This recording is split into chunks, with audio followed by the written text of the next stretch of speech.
Class 12th business studies chapter प्रशिक्षण एवं विकास training and development part number 3। Topic हमारा जो चला था वो था प्रशिक्षण के लाभ या एडवांटेजेस ऑफ ट्रेनिंग। इसका सी पॉइंट पर हम आते हैं, अन्य लाभ क्या हो सकते हैं ट्रेनिंग के। तो पहला पॉइंट है देख रेख में कमी, रिडक्शन इन सुपरविज़न। पर्यवेक्षण जब दिया जाता है, प्रशिक्षण जब दिया जाता है, ट्रेनिंग जब दी जाती है, उसके बाद में वर्कर को कार्य करना आ जाता है और वो सुपरवाइज़र या पर्यवेक्षक के ऊपर ज़्यादा डिपेंड नहीं रहता। इसी पर्यवेक्षक के पास काफ़ी समय बच जाता है, सुपरवाइज़र के पास काफ़ी समय बच जाता है कि वो अपने सारे ही श्रमिकों के ऊपर नियंत्रण कर सके, उनको देख सके। और जब वो ज़्यादा अच्छे तरीके से काम कर पाता है, वर्कर अपना अपना काम खुद कर रहे हैं, कैसे समस्याओं को हल करना वो उनको आ गया, तो इससे प्रबंधकीय व्यय, एडमिनिस्ट्रेटिव कॉस्ट जो हमारी होती है वो घट जाती है। सेकंड पॉइंट है नैतिकता का ऊंचा उठना, रेस मोरल। ट्रेनिंग से कर्मचारी का मनोबल जो है वो ऊंचा हो जाता है, उन्हें काम करना आ जाता है, वो अपनी कार्य देते ही खुद कार्य करने में जुट जाते हैं। और जब ऐसी स्थिति आ जाती है तो नौकरी भी उनकी जो है वो सुरक्षित हो जाती है, नौकरी की सुरक्षा बढ़ जाती है और प्रमोशन के चांसेस भी उनके बढ़ जाते हैं। थर्ड पॉइंट है दुर्घटनाओं में कमी आ जाती है। जब ट्रेनिंग दी जाती है तो कार्य करने का सही विधि उन्हें बता दी जाती है, मशीन को कैसे ठीक करना है वो उन्हें बता दिया जाता है, उत्पादन करते समय कौन कौन सी सावधानियां हमें रखनी है, प्रिकॉशंस क्या रखनी है वो उन्हें बता दी जाती हैं। तो अपने आप ही दुर्घटनाएं जो है वो कम हो जाती हैं, क्योंकि उन्हें कार्य करने की सही विधि का ज्ञान हो जाता है। चौथा पॉइंट है संगठनीय स्थिरता व लोच में वृद्धि। संगठन का मतलब है कंपनी में स्थिरता रहती है और लोच बढ़ जाती है। Increase in the organisational stability and the flexibility. Company बहुत लंबे समय तक टिकी रहती है, ज़्यादा लाभ कमाती है, कर्मचारी सारे एक्सपर्ट हैं, तो कंपनी ज़्यादा लाभ कमाएगी और मालिक उसको लंबे समय तक जीवित रखेंगे। तो ये हो गया कंपनी की स्थिरता या स्टेबिलिटी। लूच या फ्लेक्सिबिलिटी का मतलब यदि हम चाहें कि अपनी कंपनी के आकार को बढ़ाना है तो हमारे सारे वर्कर जो है एक्सपर्ट होते हैं, मैनेजर्स एक्सपर्ट होते हैं। उनको जैसे हम कोई नई ब्रांच ऑफिस खोलेंगे, फैक्ट्री खोलेंगे, तो एक मैनेजर को भी हम भेज देंगे तो वो भी सारा काम संभाल लेगा, क्योंकि हर व्यक्ति हमारा ट्रेंड होता है। पांचवा पॉइंट है श्रम अनुपस्थिति में कमी, रिडक्शन इन एब्सेंटिज्म। वर्कर अब एब्सेंट नहीं होते, छुट्टी पर नहीं जाते, क्योंकि वो अपने कार्य से संतुष्ट हैं, उन्हें कार्य करना आता है। सामान्यतः वर्कर छुट्टी लेकर तभी चले जाते हैं जब वो कार्य से संतुष्ट नहीं होते, उन्हें काम करना नहीं आता, तो वो काम करने से टलते हैं। नेक्स्ट पॉइंट हमारा आ जाएगा श्रम परिवर्तन दर में कमी, reduction in the labour turnover. परिवर्तन दर या फिर टर्नओवर का मतलब है वर्कर का संस्था को छोड़ के चले जाना। वर्कर संस्था में ज़्यादा समय तक नहीं टिक पाते यदि संस्था अच्छी कंपनी है तो असंतुष्ट वर्कर जो है वो छोड़ के चले जाते हैं, या फिर ऐसे वर्कर जो खुद को एडजस्ट नहीं कर पा रहे होते। तो ट्रेनिंग जब दे दी जाती है तो फिर वर्कर को कार्य करना आ जाता है, तो फिर उसके बाद में वो संस्था के वातावरण से भली भांति परिचित हो जाता है, कार्य करना उसको आ जाता है, तो वो संतुष्ट होता है, इसलिए वो संस्था को छोड़ के नहीं जाता। सातों पॉइंट अच्छे मानवीय संबंध या बेटर ह्यूमन रिलेशंस। श्रमिक और प्रबंधकों के बीच में अधिक संबंध अच्छे बनते हैं, क्योंकि उसके जो मैनेजर्स होते हैं, सुपरवाइजर्स होते हैं, उन्होंने उसको ट्रेनिंग दी होती है, उन्होंने उसको सिखाया था। शुरू में जब वर्कर आया था उसको कुछ नहीं आता था, मैनेजर्स ने, सुपरवाइज़र ने बहुत मेहनत करके उसको सिखाया है, इसी वर्कर भी उनका सम्मान करते हैं और उनकी कही हुई बातों को सुनते हैं। और प्रबंधक भी समझ जाते हैं कि वर्कर किस लेवल का है, किस स्तर का है, काफ़ी समय तक उनको ट्रेनिंग दी होती है, तो एक दूसरे को समझने के कारण उनके संबंध जो है वो अच्छे बनते हैं। आठवां पॉइंट है माल के व्यय में कमी, रिड्यूस्ड वेस्टेज एंड स्क्रैप। क्योंकि जब कार्य करने की सही विधि हमारे को पता चल जाती है तो फिर वेस्टेज नहीं होती, हम वेस्टेज नहीं करते हैं, गलती नहीं करते हैं, क्योंकि हमें विधि आ गई है तो हम गलत वस्तु नहीं बनाएंगे। गलती हमसे बहुत कम चांसेस होते हैं होने के, इसलिए खर्चा जो है हमारा कम होता है, रॉ मटेरियल की वेस्टेज नहीं होती और स्क्रैप भी नहीं हम ज़्यादा निकालते, उसे भी बचाने की कोशिश करते हैं। नाइन्थ पॉइंट है साधनों का उत्तम उपयोग, बेटर यूटिलाइजेशन ऑफ रिसोर्सेज। क्योंकि जब वर्कर को सही प्रकार से कार्य करना आ गया तो ऐसी स्थिति में वो कच्चे माल का भी सही उपयोग करेगा, उसके बाद में मशीनों का भी सही उपयोग होगा, और अपने आप में जो वर्कर है वो भी हमारा एक उत्पादन का साधन है, उसका तो सही उपयोग अपने आप ही होगा। 10th पॉइंट हमारा किस्म में वृद्धि, इम्प्रूवमेंट इन द क्वालिटी। वस्तु के निर्माण करने की जो सबसे अच्छी विधि है, प्रमाणित स्टैंडर्डाइज्ड मेथड जो हमारा होता है, वो ट्रेनिंग के दौरान वर्कर को सिखाया जाता है और वर्कर फिर उसी के अनुसार उत्पादन करते हैं। इसका मतलब है वर्कर को सही विधि सिखा दी गई, अच्छे प्रकार से वस्तु बनाने सिखा दी गई और हाई क्वालिटी की वस्तु कैसे बनानी ये बता दी गई। तो इसके बाद जो वर्कर कार्य करेगा ट्रेनिंग के बाद, वो अच्छी क्वालिटी की वस्तुएं बनेगी। 11वां पॉइंट है उत्पादकता में वृद्धि, इंक्रीज्ड प्रोडक्टिविटी। कार्य करने का सही ढंग जब हमारे को मिल जाता है, आ जाता है, तो हमारा उत्पादन अपने आप ही बढ़ जाता है। उत्पादकता बढ़ने से संस्था को लाभ होता है। अगला पॉइंट हमारा है मशीनों व उपकरणों का सदुपयोग। सदुपयोग मतलब सही उपयोग करना, proper use of machines and equipments. कार्य करने की सही विधि, मशीनों को सही प्रकार से जानने की विधि जब हमें पता चल जाती है, तो हम फिर मशीनों का सही उपयोग करते हैं। अगला हेडिंग हमारा है प्रशिक्षण के ढंग या मेथड्स ऑफ द ट्रेनिंग। बहुत इंपॉर्टेंट टॉपिक है एग्जामिनेशन के पॉइंट ऑफ व्यू से। इसमें 2 टाइप हमारी हैं, on the job training, of the job training. दोनों के बारे में क्वेश्चंस पूछे जाते हैं और डिफरेंस भी कई बार इनके बीच में पूछ लिया जाता है। तो इसके जो टॉपिक्स होंगे इनको बहुत ध्यान से करिएगा। तो अब टॉपिक हम डिस्कस करने जा रहे हैं प्रशिक्षण के ढंग या ट्रेनिंग देने के मेथड्स कौन कौन से होते हैं। तो विभिन्न स्तर के जो कर्मचारी होते हैं, चाहे वो उच्च स्तर के हैं, मध्य स्तर के हैं, निम्न स्तर के जो कर्मचारी हैं, उनको ट्रेनिंग देने की अलग अलग विधियाँ होती हैं। प्रत्येक विधि की अपनी अपनी विशेषताएं और लाभ हानियाँ होती हैं। जो भी मेथड हम देखेंगे उसके अपने लाभ हैं, उसकी अपनी हानियाँ हैं। कोई भी ढंग सभी ऑर्गेनाइजेशन, सभी कंपनियों के लिए सूटेबल नहीं होता कि ये वाला मेथड जो है वो सभी कंपनियों में अच्छा रहेगा, ऐसा नहीं होता। हर कंपनी की अपनी अपनी आवश्यकता होती है, हर कंपनी की अपने कार्य की प्रकृति होती है। जो काम उस कंपनी में किया जा रहा है उसका नेचर अलग होता है, कार्य की उपयोगिता अलग होती है, प्रशिक्षण की आवश्यकता भी हर कंपनी की अलग अलग होती है। इसे ध्यान में रखते हुए ट्रेनिंग की विधि का चुनाव करना है कि हमारी कंपनी, हमारी परिस्थिति, हमारे कार्य की प्रकृति के अनुसार ट्रेनिंग का कौन सा मेथड जो है वो सही रहेगा। तो कर्मचारियों को मशीन चलाने और ठीक करने का प्रशिक्षण यहाँ पर दिया जाता है। जब हम वर्कर्स की ट्रेनिंग की बात करते हैं तो वर्कर को ट्रेनिंग में मशीन को कैसे चलाना है, ख़राब हो जाए तो उसे कैसे ठीक करना है, इसकी ट्रेनिंग दी जाती है। पर्यवेक्षक जो होता है, सुपरवाइजर्स जो होते हैं, जब इनको ट्रेनिंग दी जाती है तो उन्हें बताया जाता है कि अधीनस्थों से, अधीनस्थ मतलब वो व्यक्ति जो कि पर्यवेक्षक के नीचे काम करते हैं, अधीन होते हैं नीचे काम करने वाले वर्कर्स। तो वो सुपरवाइज़र के नीचे वर्कर काम करते हैं। तो वर्कर से काम लेने का तरीका क्या है, कैसे हम उनसे काम अच्छे तरीके से ले सकते हैं, उन्हें कैसे आदेश देना है, उसकी विधि क्या होगी, निर्देश कैसे दिए जाते हैं, डायरेक्शंस कैसे दी जाती हैं, उसकी ट्रेनिंग इनको दी जाती है। जब हम मध्य स्तरीय और उच्च स्तरीय प्रबंधकों की बात करें, मैनेजर्स की बात करें, तो उनको जब ट्रेनिंग दी जाती है तो उन्हें नियोजन, प्लानिंग के बारे में सिखाया जाता है, संगठन, ऑर्गेनाइजेशन के बारे में सिखाया जाता है। ये सारे पॉइंट्स जो हैं, नियोजन, संगठन, नियुक्तियाँ वगैरह, ये सभी पूरे पूरे चैप्टर हैं, पूरी पूरी यूनिट्स हैं जो हम लोगों ने डिटेल में पढ़ी है, उन वीडियोज़ में आप देख सकते हैं। नियुक्तियाँ, स्टाफिंग की तो यूनिट हमारी चल ही रही है, वो कार्य सिखाया जाता है। नियंत्रण, कंट्रोल कैसे करना है, वित्तीय प्रबंध मतलब धन का प्रबंध कैसे करना है, कैसे पैसा आएगा, कैसे खर्च करना है, कैसे कंट्रोल करना है। श्रम संबंध मतलब श्रमिकों के साथ कैसे संबंधों को मधुर बनाया जाए, इसकी ट्रेनिंग उनको दी जाती है। तो अब सबसे पहले जो टाइप्स ऑफ ट्रेनिंग है उसमें फर्स्ट टाइप, 2 ही टाइप है हमारी, on the job training end of the job training. अब ऑन द जॉब ट्रेनिंग और ऑफ द जॉब दोनों में आगे आगे सब पॉइंट्स हैं। तो सबसे पहले हम डिस्कस करने जा रहे हैं कार्य पर प्रशिक्षण, जिसको हम बोलते हैं ऑन द जॉब ट्रेनिंग। तो कार्य पर प्रशिक्षण के लिए अब हम इसको डिटेल में पढ़ते हैं। तो कार्य पर प्रशिक्षण या ऑन द जॉब ट्रेनिंग का मतलब है वास्तविक कार्य परिस्थितियों में प्रशिक्षण देना। कहने का मतलब ऑन द जॉब का मतलब क्या हुआ, कार्य पर प्रशिक्षण का मतलब ये हुआ कि वर्कर जो है वो काम भी करेगा और सीखेगा भी। जिस मशीन पे उसे बाद में काम करना है, उसी मशीन पे उसे काम सिखाया जाता है। हम पुराने जो अनुभवी हमारे वर्कर्स होते हैं उनको बोलते हैं कि आप इसको काम सिखाओ। सुपरवाइज़र को बोला जाता है कि आते जाते आप काम इनको सिखाओ। मतलब वर्कर काम भी करेगा, ट्राई करेगा वस्तु बनाने की, उसे सिखा देगा सुपरवाइज़र, उसके बाद वो चीज़ बनाता रहेगा। जो चीज़ ठीक बन जाएगी उसको सैलरी मिल जाएगी, जो चीज़ ख़राब हो जाएगी तो वो ट्रेनिंग पीरियड में ही होता है। तो वास्तविक कार्य करने की परिस्थितियों में ही उसे ट्रेनिंग जो है यहाँ पर दी जाती है। यहाँ पर जो वर्कर है कार्य करते हुए सीखने की प्रक्रिया होती है, मतलब वो कार्य भी करता है और सीखता भी है। So it's in the process of the learning by doing. वो कार्य करता है और फिर लर्न करता है। यहाँ पर अनुभवी कर्मचारियों को ये कार्य सौंपा जाता है। पुराने अनुभवी एक्सपीरियंस्ड जो हमारे कर्मचारी होते हैं उनको काम दिया जाता है कि आप इन वर्कर को काम सिखाइए, या विशेष पर्यवेक्षक या सुपरवाइज़र को अपॉइंट किया जाता है जो इसको ट्रेनिंग देते हैं। ट्रेनी वो व्यक्ति होता है जो ट्रेनिंग प्राप्त कर रहा है। ये प्रशिक्षणार्थी सीखते भी हैं और करते भी हैं, मतलब सीखने और करने का काम साथ साथ में होता है।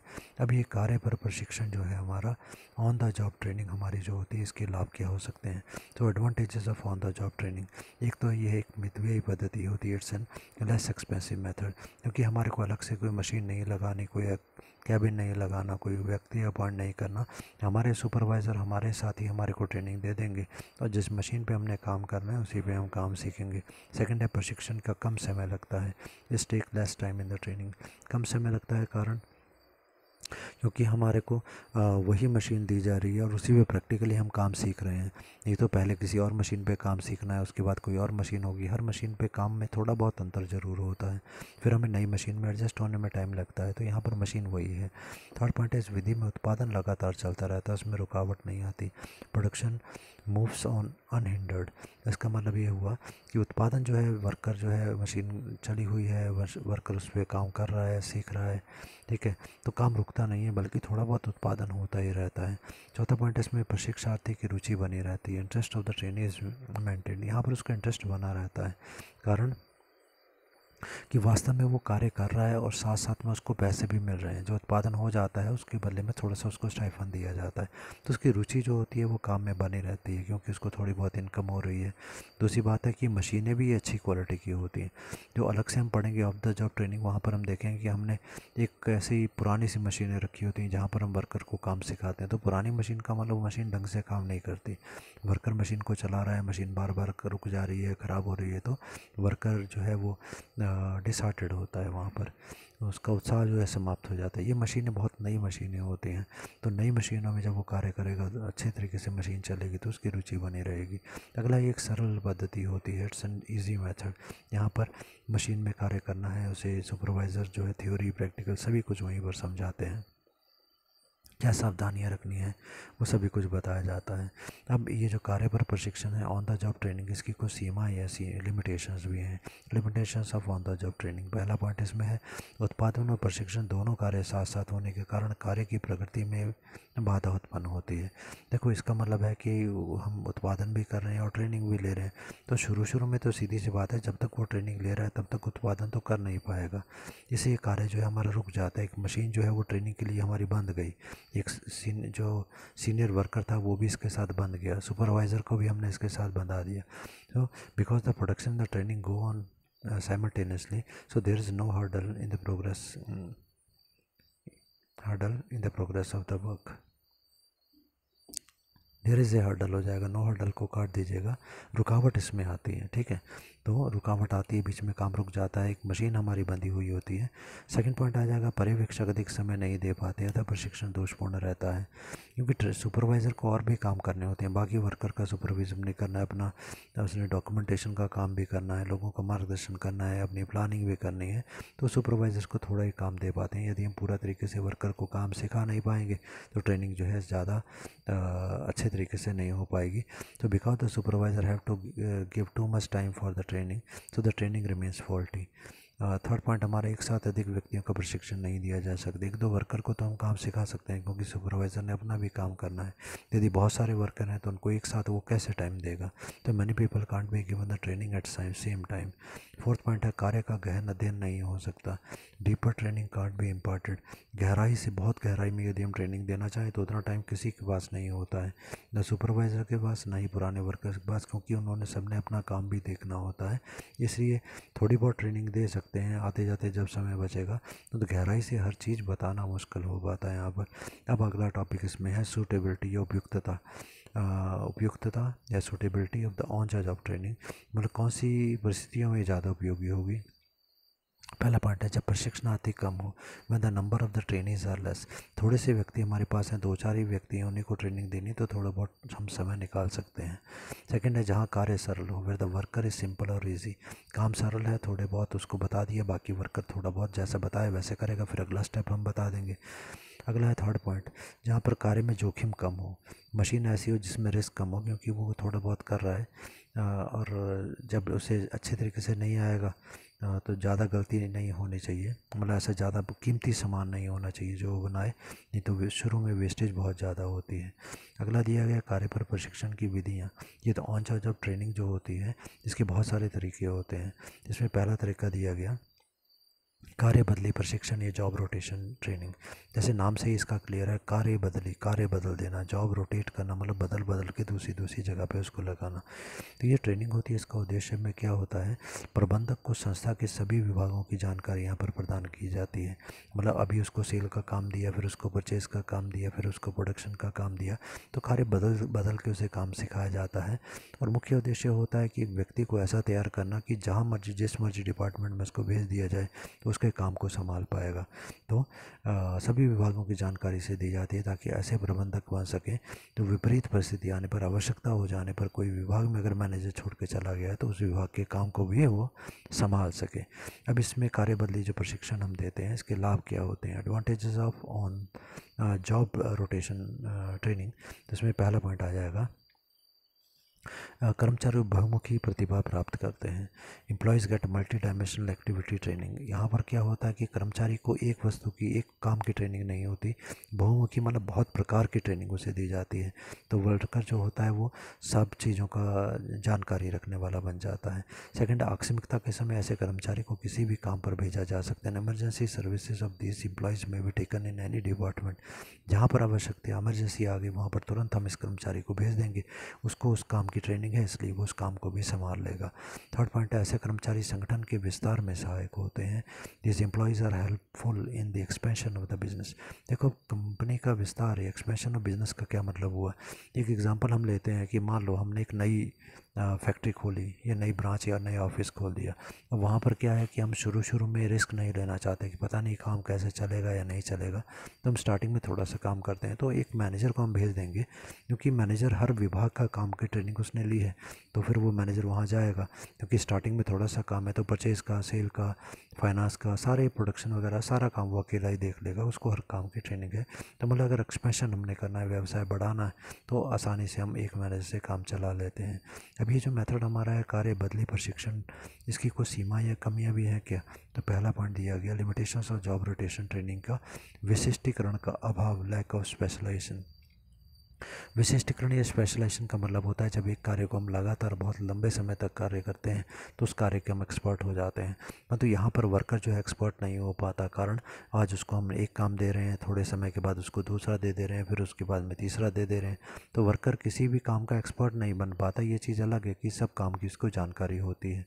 सेकेंड है, ये खर्चीली पद्धति होती है, एक्सपेंसिव मेथड होता है। जब लगातार हम ट्रेनिंग दे रहे हैं, उसको वर्कर को काम सिखा रहे हैं, तो उतने जब एक विभाग अपने विभाग को छोड़ के दूसरे विभाग में ट्रेनिंग के लिए चला गया तो इसका मतलब है कि उस विभाग का काम कुछ जो है वो रुक जाएगा।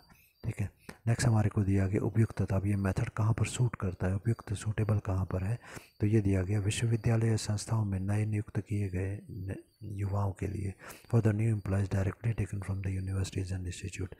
जब हमारी कंपनी जो यूनिवर्सिटीज़ में जाती है, टेक्निकल इंस्टीट्यूट्स में जाती है और वहाँ से सीधा ही नए लोगों को नौकरी पर रख लेती है जो अभी पढ़ के निकले हैं, तो ऐसे लोगों को जो हम सीधा ही काम पे लगाते हैं, क्योंकि थ्योरी वगैरह उन्होंने सारी पढ़ी होती है वहाँ पर, और ये कार्य करने में काफ़ी एक्सपर्ट होते हैं, इनकी कार्य करने में काफ़ी रुचि भी होती है। वीडियो को रोक के पॉइंट्स को नोट कर लीजिएगा।